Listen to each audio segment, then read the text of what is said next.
Hi everyone, Anthony Motano here, the internet's busiest music nerd, and it's time for a review of the new, the new self-titled American Football album. This is the second full-length album from emo legends, American Football, a band whose lone album, which was released back in 1999, shaped up to be one of the most influential for the genre. American Football has never been one of the most famous emo bands out there.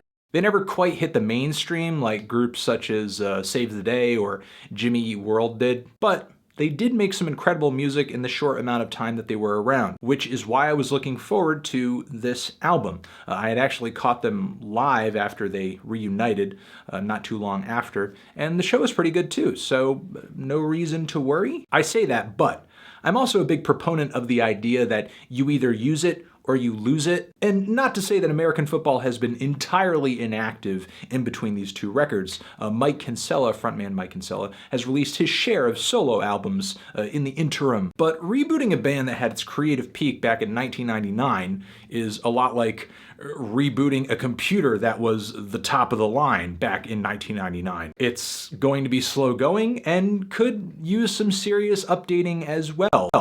Hence why comeback records can be so hit or miss. And I think this new record over here lands on the miss side of that fence. While I do like American Football's debut, this album, in my eyes anyway, proves that it was kind of a flash in the pan, because American Football have returned on this record only to sound like some no-named, easy-listening, soft rock band with twinkly guitars and forgettable songs. And sure, American Football, they never really had an aggressive streak in their music, but their hypnotic and beautiful songs were always punctuated with some strong percussion, were usually pretty tight and nimble and detail-oriented. Like, the band could certainly go aggressive if they wanted to, and occasionally they would give you a taste of that power, but they would always play it reserved and subtle, which helped the song shine really brightly. And still, the band's recording and their performances came off very raw and intimate. But LP2, unfortunately, is just a shell of its predecessor. It has elements of the debut, which is to be expected. I mean, they were there when they were recording it, so of course there are some aspects of it they're able to recreate here pretty nicely, but things are off just enough to where it really derails the album. And I'm not looking for American Football to just literally repeat their debut record, despite the fact that this is another self-titled album, and I imagine the photo here features the house featured in the first album's cover. It's just that the vibe is super different, and that might have something to do with Mike having evolved as a songwriter for years outside of the context of American Football, and now trying to come back to the band and write songs in the same style, but also kinda not. What I do know is that the serene guitars and the easygoing grooves and the very clean recording come together into this noxious mix that sounds like a Coldplay album more than it does an American Football album, and that clear, potent feeling of sadness from the last record has been replaced with just complacency. There's very little on this record that feels worth getting emotionally invested in. When the band picks up the pace a little bit, the album is somewhat entertaining, like on the track Desire Gets in the Way, which has some of the sharpest guitar leads on the entire record, and the song I Need a Drink has this enjoyably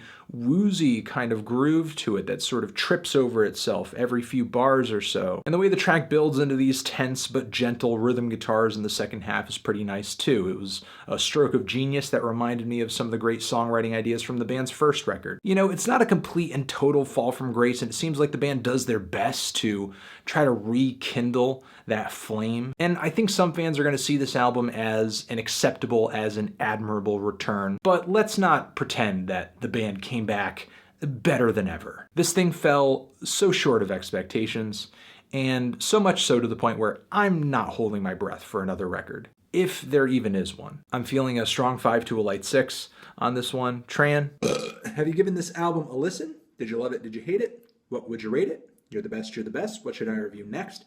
Hit the like if you like, please subscribe, and please don't cry, though you can leave an angry comment in the comment section. All sorts of links next to my head, videos, subscribe, official website, and that's it, guys. I hope you're doing good forever.